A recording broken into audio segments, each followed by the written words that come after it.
특히 어린 정치 인사는 수당자가 많으나 현재 의원도 한 명을 추천하는 특별한 수준입니다. 네. 의회 투명성과 의회 의사권 독립을 추진하신 점을 높이 평가했습니다. 네.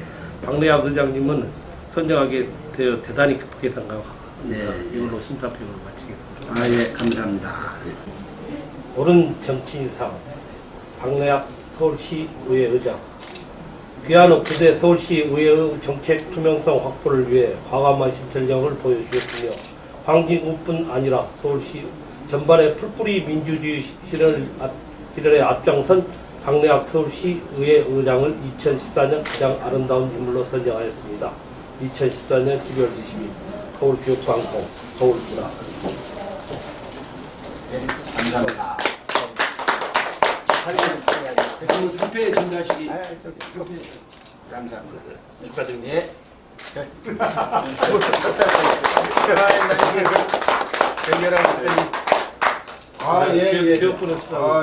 감사합니다. 야, 이걸 이슈로 해서 이제 부대의회가 과거의 그 특권 뭐 관행 제도들이 잘못된 거는 이제 바꿔야 되지 않냐 이런 취지에서 바꾸고 지키고 뛰겠습니다. 아무래도 이제 세상이 이렇게 많이 바뀌었기 때문에 바뀐 거에 맞춰서 의정 활동도 해야지. 과거에 이 1991년도에 우리가 지방자치가 만들어졌지만 그때를 생각하면서 옛 것이 좋다고 해서는 지금 안 됩니다. 모든 게 문화도 다 변하고 있지 않습니까?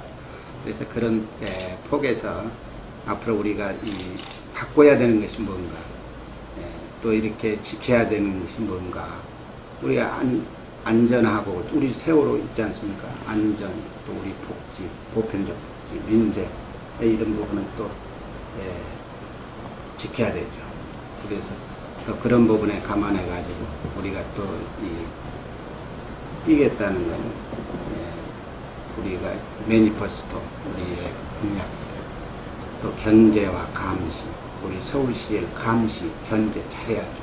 또 우리 의원들이 그 대신 역량이 또 강화가 돼야 됩니다. 저하가 된다는 건 있을 수가 없죠. 그래서 그런 가지띠 논리를 만들어서 우리 의회가 개혁이라는 게 뭐 한이 있겠습니까? 더욱더 좀 더 개혁 중에 개혁을 해야 우리 시민들의 눈높이를 맞출 수 있기 때문에 지금 뭐 SNS나 뭐 모든 것이 뭐 인터넷이 너무 잘 되다 보니까 뭐 세계적으로 우리나라 제일 낫잖아요. 조금 잘못하면 매맞습니다. 더욱더 노력하는 우리 서울시 의회를 만들기 위해서 열심히 하고 있고요. 우리 이 교육방송 식구들도 열심히 하시고 또 내년에는 또 양띠라니까 양띠에 또 맞춰서 순탄한 한 해가 또 되고 또 모든 분들이 복 많이 받기를 하겠습니다. 복 많이 받으세요. 네. 그리고 저희 서울교육방송에 학생들이 굉장히 많이 있습니다. 네. 그래서 학생들을 위해서 정치 멘토로서 멘토링 말씀 좀 부탁드리겠습니다. 그러니까 교육방송이라는 지금은 이제 매체가 이렇게 많이 발전되고 있지 않습니까? 예. 또 지금은 이제 방송국도 다변화돼서 이런 채널도 이제 수십 개, 수백 개가 이렇게 양성화되고 또 우리 교육이라는 건 진짜 중요한 부분입니다. 우리가 선진국이 되려는 부분에 교육 부분은 OECD 국가 중에 수준이 낮은 쪽 아닙니까? 바닥 아닙니까? 또 교육 수준은 전 세계적으로 우리가 높습니다. 동양인들이 또 세계적으로 우리는 최고 좋습니다. 이런 장점을 가지고 있으면서 우리가 저는 이런 그 생각을 많이 해요. 우리 대학들도 교환 학생들 있잖아요. 예. 그걸 오는 사람에 대해서 좀 배려를 해야 돼. 국가적인 차원에서. 그렇잖아요. 예. 예, 그리고 또 가서 많이 바꿔서 그 친구들이 우리나라에 오고 가게끔. 그래야 우리 뭐 경제 수준만 경제 뭐 10위니 뭐 그러고 하고 있는데 교육 수준은 그게 아니란 말입니다. OECD 국가 중에 제일 낮다면 이건 창피한 일입니다. 그래서 교환 학생도 좀 늙고 우리가 좀 세계적으로 이렇게 뻗어나가는 교육상을 만들어야 되지 않냐. 그래서 우리도 이제 그 글로벌 시대에 세계적으로 우리나라를 광고도 많이 하고 우리 거를 또 이렇게 광고하면 또 그네 나라 걸 받아주는 것도 중요하거든요. 예. 그래야 평준화가 됩니다. 그래서 그런 교육 정책이 좀 필요하고 또 학생들도 그런데 또 관심을 좀 가져야 되고 우리나라 거를 무시해버리면 학생들 수준까지 내려가니까 그렇죠. 학생들도 거기에 맞춰서 진짜 건전하게 배움의 머리 좋은 부분들을 잘못 쓰면 거꾸로 간단 말입니다. 바로 쓸 수 있게끔 교육이 바로 서야 대한민국 미래는 밝다 이렇게 보시는 게 맞을 겁니다. 그래서 학생들도 그거에 또 맞춰가지고 건전한 쪽으로 가다 보면 우리 좋은 머리가 어디로 가겠습니까? 다 우리 대한민국의 미래 그 가치로 가죠. 그래서 열심히 합시다. 예. 네, 심사위원장님 또 한 말씀. 현역 선수 했을 때하고 예. 지금 또 운동을 끝내고 나와서 이렇게 봤을 때하고 너무 좀 차이가 많더라고요. 그때는 그냥 이렇게 모르고 했었는데 좀 제가 가끔 교육청이나 이런 데 그런 건의를 하고 싶어요. 점차적으로 할 계획인데 그 현장에 있는 파트하고 너무 차이가 나요.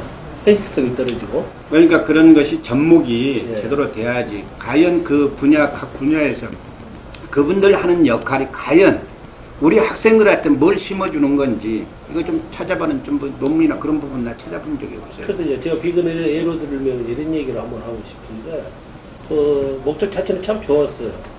목적이 나쁜 목적 하나도 없어요. 근데 이제 고등학교 이런 애들이 이제 우리는 너무 어느 순간부터 이렇게 학업을 포기하고 선수 위주로 이렇게 흘러갔거든요. 네. 그래서 이번에 교육부 문화체육부에서도 그런 걸 해가지고 뭐 야구는 주말 야구, 뭐 축구도 그런 식으로 쭉 그랬는데 실제는 하드웨어 쪽으로 이제 문제가 많았고 그 시작 자체를 이제 어렸을 때 쭉 단기적으로 받아왔어야 되는데 네. 도중에 고등학교 때부터 탁 하니까 고등학교부터 목적하고 상반되는 거예요. 그렇죠. 애들이 몸에 익숙해져 있지 않고 그런 부분이 조금 이제 교육적으로 목적은 좋은데 좀 현장감이 떨어지지 않냐 이런 생각이 많이 들더라고요. 실질적으로 어떤 좀 파트의 어떤 목표를 정했을 때 네. 그런 그 뭐야 정청이라든가 이런 걸 좀 통해서 해야 돼. 장관이 교육부 장관이 바뀌었다 해서 정책이 바뀌고 교육감이 바뀌었다 해서 또 정책을 바꾸고 과연 이게 참다운 교육인가 진짜 깊이 생각해 봐야 됩니다. 교육이라는 건 백년대교입니다. 맞습니다.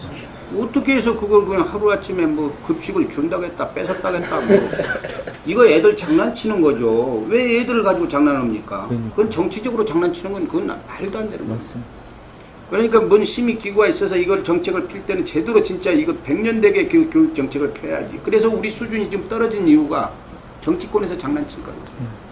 그러나 이런 소리까지 들릴 때는 우리가 뭔가 반성을 해봐야 됩니다. 기존 세력들이 반성 안 하면은 나도 의장하면서 이걸 모든 걸 내려놓고 나는 106명을 위해서 서울 시민을 위해서 1000만 시민 대표성을 가지고 봉사하겠다는 개념이지 내 사리사욕을 따지겠다는 나 우리 의원들한테 이제도 고난 다 돌려줬지 않냐. 아직도 그런 부분들이 옛날 사상에 젖어 있는 사람이 없지 않아 있습니다. 그걸 바꿔야 됩니다. 바꿔야 새로운 이렇게 정책도 내놓고 또 새로운 걸 이렇게 변모를 해줘야지 애 것이 좋다고 애 것만 불고 늘어지면 그건 교육이 상교육이 아닙니다. 그렇죠. 일관성 있는 정책을 네, 하죠. 그럼요. 그런 걸 좀 찾아내고 새로운 걸 이렇게 접목해주고 하면서 교육이 현대화 돼가야지. 교육에 대한 어떤 문제점, 교육감이 바뀌어도 문제가 되고, 그 다음에 급식에 대한 문제점인데, 이 부분을 이제 의장님께서 그 바우처 제도를 제대로 시행되고 있는가, 또는 놓친 곳은 없는가, 또는 최소한 초, 중, 고등학교는 생각해 봐야 되겠습니다만, 의무교육이 중학교까지니까, 아이들이 아침을 제대로 먹고 오는지, 그리고 저녁까지도 혹시 해결해 줄 수 있는, 왜냐면 돈이 아니고 쿠폰이니까, 그래서 바우처를 이제 다른 말로 하면 쿠폰으로 이해하시면 되는데요. 그래서 이러한 것들에 대한 감시를 서울시 의회에서 의장님께서 한번 좀 이렇게 좀 한번 눈여겨 보신다면 아마 지금 이 부분이 굉장히 소홀하거든요. 그러니까 유치원 같은 경우는 이제 원장들만 돈을 벌었다. 또는 가짜 인원이 많다. 예산만 빠진다. 이런 얘기들이 많이 있는데 의장님께서 그 유치원과 초중학교 정도의 아이들의 아침과 저녁을 한 번쯤 이렇게 좀 걱정해 주신다면 우리들의 아이들이 정말 공부할 때는 배를 굶지 않는 그러한 것을 한 번쯤 좀 어떨까 그런 의견을 한번 드립니다. 아 그렇죠. 중요하죠. 그런 부분들이 진짜 그런 끼니를 제대로 합니다. 우리 지금 통상 지금 중고등학교 가게 되면요. 교장 선생님한테 어느 학교를 가거나 3분의 1 이상이 양 부모가 안 계시고 네, 할머니가 맞습니다. 또 이 한 부모만 엄마가 없다든가 아버지가 네. 없다든가 3분의 1이 넘습니다. 이게 현실입니다. 그 애들에 대해서 관리 누가 하고 있는지 네. 이것도 좀 점검을 해봐야 됩니다. 네, 그래서 그거 아주 정확하게 답변해 주셔서 감사합니다. 네. 그래서 제가 그런 거를 청소년에 대해서 제가 관심이 많이 썼어요. 네. 제가 동네 청소년 위원장도 했고 구의 청소년 위원장도 8년을 했어요. 그래서 누구보다도 이 청소년들은 돕고 바르게 자라야 됩니다. 그러기 위해서는 기존 세대에서 그 애들에게 줄 수 있는 게 뭡니까? 그런 어두운 부분들, 진짜 그런 애들이 진짜 밥 굶고 학교 간다든가 토요일 일요일은 밥도 못 먹는다든가 분명히 많아요, 그런 애들.